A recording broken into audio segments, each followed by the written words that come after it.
नमस्कार दोस्तों, VK knowledge electrical में आप सभी का स्वागत है। दोस्तों, कल 18 जून 2022 को एलिम्को में टेक्नीशियन मेंटेनेंस इलेक्ट्रिकल का पेपर हुआ है। आप में से जितने भी बच्चे देकर आए हैं तो ज़रूर एनालिसिस देख लीजिए और आपका स्कोर और पेपर कैसा रहा मुझे ज़रूर बताइए। अभी तक केवल एक ही बच्चे का मैसेज आया जो पेपर देकर आया, रमनदीप सिंह। बाकी जितने भी बच्चे हैं तो मुझे ज़रूर सेंड करें क्वेश्चन अपने।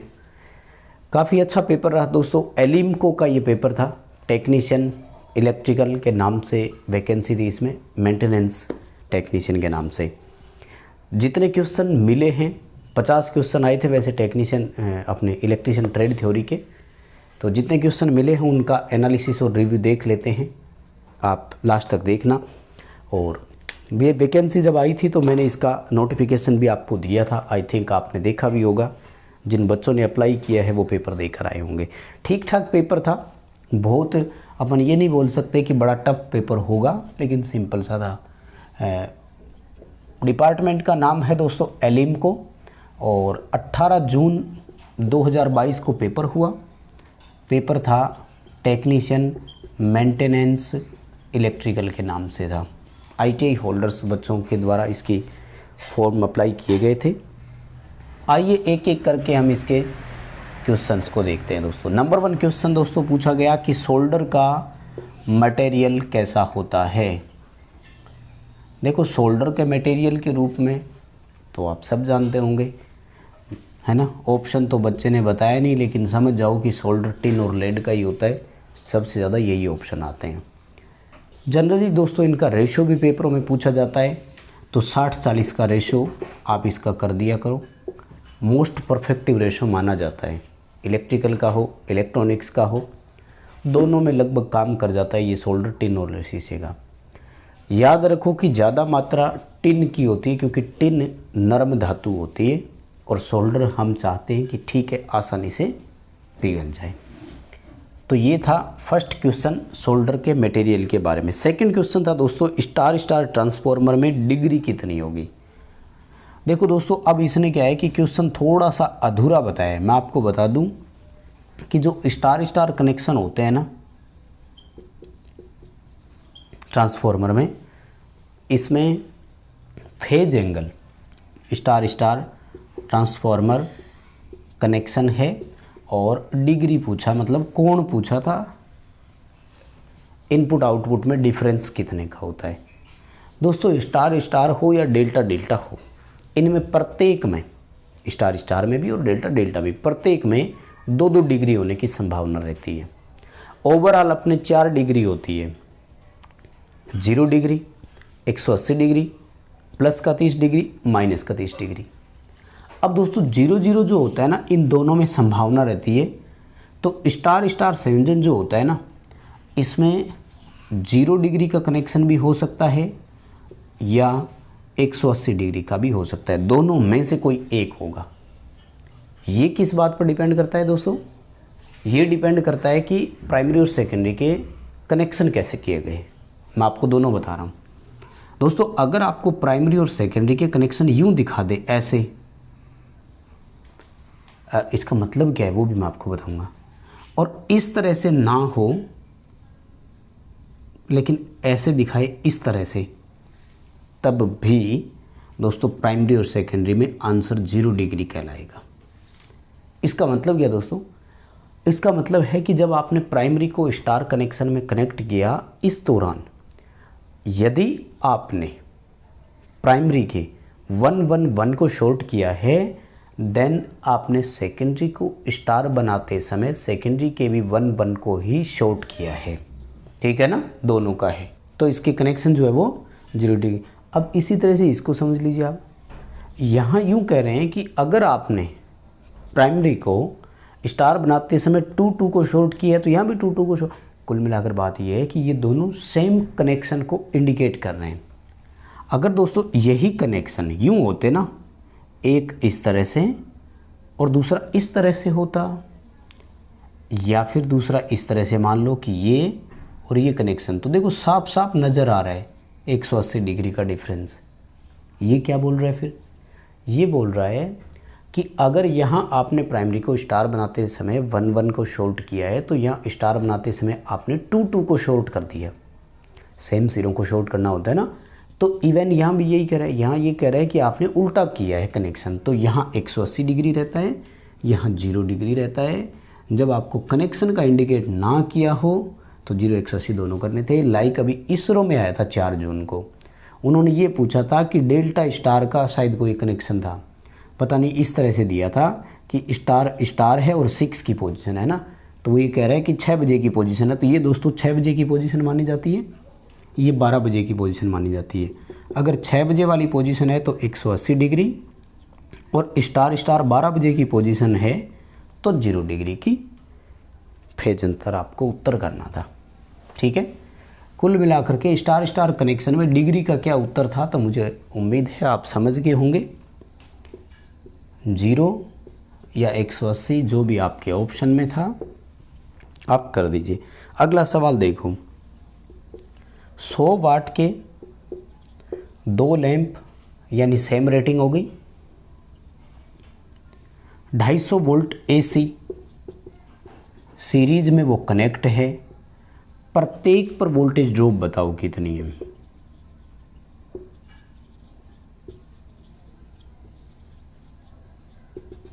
प्रत्येक लैंप की वोल्टेज ड्रॉप। देखो दोस्तों बहुत सिंपल क्वेश्चन है, कोई इसमें झंझट है ही नहीं। सीरीज में कनेक्ट है, 2 लैंप है, समान रेटिंग है। जब रेटिंग समान है तो सिंपल सी बात है, रेजिस्टेंस भी समान आएगा। और श्रेणी क्रम में जो वोल्टेज ड्रॉप होता है वो रेजिस्टेंस की वैल्यू पर ही डिपेंडेड होता है। लाइक प्रत्येक पर 125 वोल्ट उत्तर आ जाएगा। ठीक है, दोनों पर बराबर वोल्टेज ड्रॉप होगी, 125 वोल्ट होगी, क्योंकि दोनों की रेटिंग जो है वो समान है। हाँ, अलग अलग रेटिंग होती तो फिर आपको रेजिस्टेंस निकालना पड़ता। रेजिस्टेंस का रेशियो देखो, उसी रेशियो में वोल्टेज को बांट देते। सिंपल फंडा। आगे देखो सवाल, ट्रांसफार्मर की सेकेंडरी साइड में, ट्रांसफार्मर है सेकेंडरी साइड में, टर्न को हाफ कर दें और एम्पियर को डबल कर दें तो प्राइमरी पर क्या इफेक्ट पड़ेगा। ध्यान दीजिएगा, ट्रांसफार्मर में N2 जो है उनको आधा किया है, I2 को 2 गुना किया है, देन प्राइमरी पर प्रभाव क्या पड़ेगा ये पूछा है दोस्तों। बहुत सिंपल क्वेश्चन है। अगर आप एम्पियर और टर्न को गुना करते हैं तो इसको हम MMF बोलते आए हैं, N/I से। एम्पियर टर्न इकाई होती है ना दोस्तों। ट्रांसफार्मर की प्राइमरी और सेकेंडरी में एम्पियर टर्न हमेशा समान रहता है, ये ध्यान रखना। यानी प्राइमरी पर क्या फ़र्क पड़ेगा, तो ये समझ लीजिए कि प्राइमरी का जो एम्पियर टर्न है ना वो उतना ही रहने वाला है, वो चेंज नहीं होगा। ना सेकेंडरी का चेंज हुआ है ना प्राइमरी का चेंज हुआ है। क्या किया होगा आपने, देखो मान लीजिए दोस्तों किसी समय 100 टर्न थे और करंट जो है वो 10 एम्पियर थी मान लीजिए, तो ये हमारा किसी समय उत्तर 1080 आ रहा है। अब वो कह रहा है कि टर्न को आधे कर दिए तो कितना कर दिया होगा, 50। धारा को 2 गुना कर दिया तो कितनी कर दी होगी, 20। इसको भी जब आप कैलकुलेट करते हैं तो उत्तर कितना आया, 1000 एम्पियर टर्न। तो दोस्तों एम्पियर टर्न के मामले में अगर बात पूछता है आपसे तो प्राइमरी पर भी कोई फ़र्क नहीं पड़ेगा, वो अपनी वैसे ही व्यवहार करती रहेगी। ठीक बात है। आगे देखिए दोस्तों, क्वेश्चन पूछा कि 3 प्रतिरोध है सीरीज में, 3 सीरीज रेजिस्टेंस है, प्रत्येक की वैल्यू कितनी कितनी है, 5 ओम, 10 ओम और 15 ओम। 12 वोल्ट पर ये कनेक्टेड है बैटरी से। सवाल पूछा कि 10 ओम पर ड्रॉप बताओ कितनी है। अब देखो यार, इस क्वेश्चन में तो शायद ही आपको डाउट हो कोई, और जिस बच्चे ने एक बार भी अच्छे से तैयारी कर रखी हो तो वो इस क्वेश्चन को आसानी से कर आया होगा, मैं ऐसी उम्मीद जता सकता हूँ। मान लीजिए ये है अपने वो 3 रेजिस्टेंस, ये है 12 वोल्ट की मेन सप्लाई, 5 ओम, 10 ओम और 15 ओम, ये है वो 3 रेजिस्टेंस। करंट कैलकुलेट कर दो, I/R से इसका रेजिस्टेंस वोल्टेज ड्रॉप निकाल लो।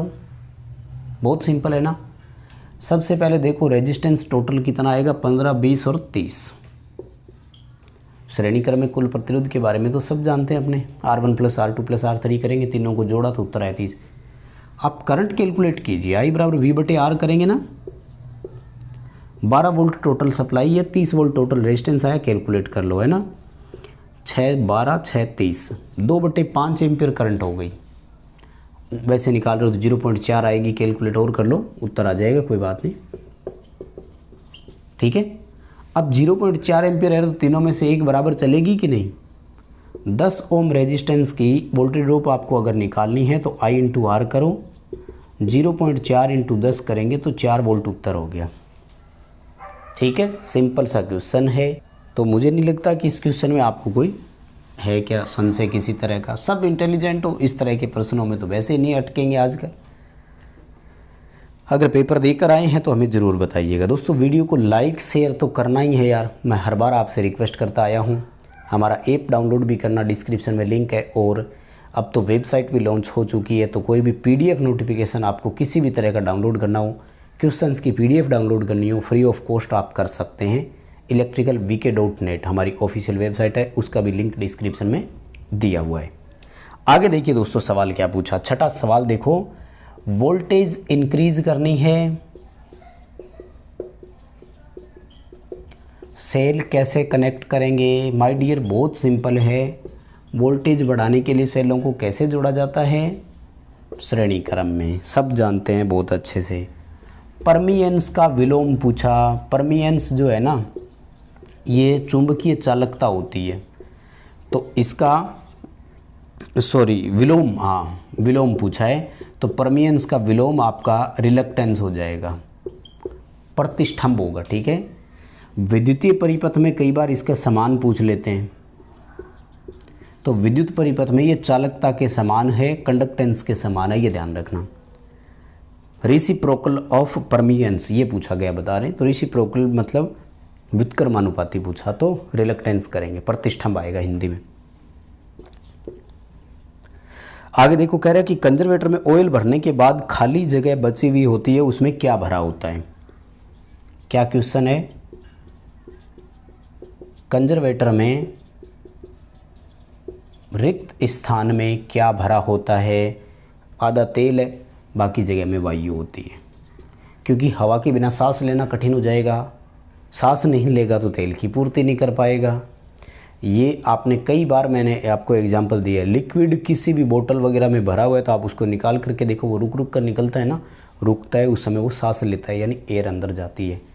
तो कंजर्वेटर के कुछ भाग में, पूरा कभी नहीं भरा होता है, ये ध्यान रखना, कुछ भाग ऐसा होता है जिसमें एयर होती है और एक दूसरी साइड से होल बना होता है, दैट्स ब्रीदर, उसी का नाम हमने ब्रीदर रखा हुआ है। ये जो वायु जो इन्वायरमेंट से आती है ना, ये बिल्कुल सूखी हुई वायु होती है, इसमें मॉइस्चर नहीं होती है।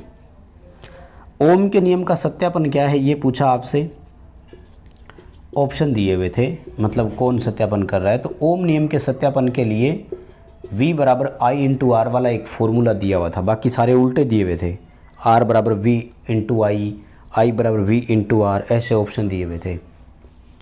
तो ओम के नियम का सत्यापन कहाँ से हो गया, V = I × R से हो गया।